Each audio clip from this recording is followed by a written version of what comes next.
buddy. Today is January 21st, 2016, and tomorrow is the 43rd annual March for Life in DC. I heard the weather report, it's supposed to be a blizzard down there, but everyone is still planning on marching to protest abortion legalization, abortion on demand in the United States. Now, now tomorrow there will actually be two pontifical high masses in D.C. One at 8 o'clock at a hotel room where Bishop Fillet will offer the votive mass of the Holy Innocents, and then later there'll be one at 4 o'clock at St. Mary Mother of God Church with Bishop Edward Slattery of Tulsa, Oklahoma. He will say a fourth anniversary requiem mass for the foundress of the March for Life, Nellie Gray. So, so any Catholic who's down there has the opportunity to attend at least one of the two, or maybe both, pontifical masses if they choose to do so. Now, also, another very important issue going on 2016 is the presidential election, and especially the primaries are coming up shortly. Iowa caucus is 10 days away pretty much, and that's when the real games begin there, and that's when the real votes start to count, not the media polls. And and obviously, on my blog on New Year's Day, which is the most recent post, I proudly endorsed Rick Santorum for president, and because I believe he has the most detailed, efficient, realistic plan for America, and other than that, he is a practicing Catholic. That's not the sole reason why I'm gonna vote for him, and but because he has the more realistic plan, whereas he will get rid of the tax code. He'll explode it, he says, and he'll replace it with a 20% flat tax for personal and business income, and then only the only deductions you can take would be the credits if you and your wife have minor children, or for any charitable donations and interest on your more for a mortgage for your primary residence. So, and then plus he will actually plans to will propose to build the wall on the Mexican border, but will have Americans build it and have it American made, not the Trump plan where he's going to try to get Mexico to build it, which obviously that's probably not going to happen. That's not realistic.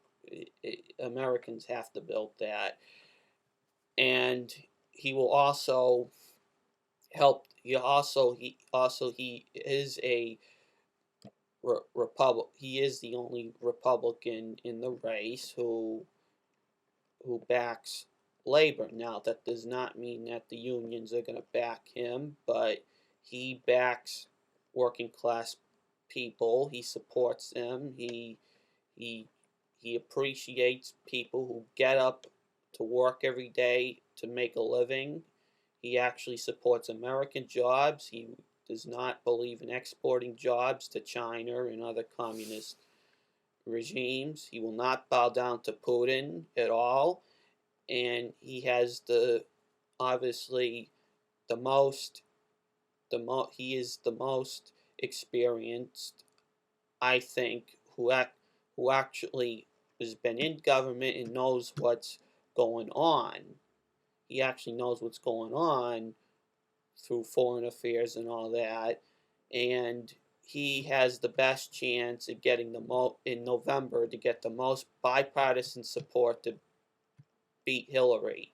He can do it if a lot of the working class, a lot of the individual like union members who are part of unions, who are conservative, who believe in conservative traditional values, American values, and Judeo-Christian values, they can if they can cross over and elect him president very very easily.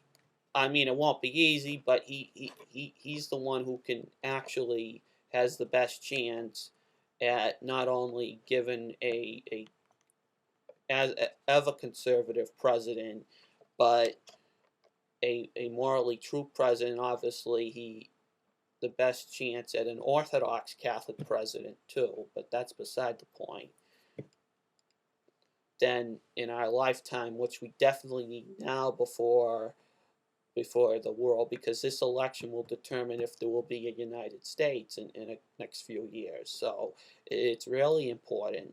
And as an independent voter, in my state, I I can choose my ballot, and I'm going to take the GOP ballot on my state's primary, and I'm going to probably vote for Rick Santorum. And now, to my friend, to all eligible voters who are eligible to vote in the GOP primary, depending on the rules in your state, whoever is eligible, you please consider him, because he has the best shot at taking back our country and putting American workers first, not foreign workers. American workers first, and then obviously he wants to reduce the amount of visas coming into the country, and there's no way going to support amnesty and illegals taking jobs from people who have the right to be here. So he is the best. He is the best chance to beat Hillary Clinton, or maybe even Bernie if he makes it. So I'm urging you and to to to actually cast your ballot for him if you are eligible to vote in the primary, depending on the rules in your state. If you are an independent, you might be able to, depending on which state you live in and what the election laws are there. But if you are a registered Republican, you should take them seriously. And I'm giving you 10 days notice for people in Iowa to actually think about it, recollect, and actually elect the best pro-life champion in the field right now, and the best one who will not put up with any BS, or will actually run the office of president with dignity. So please vote for Rick Santorum. God bless you. In nomine Patri et Filii Spiritus.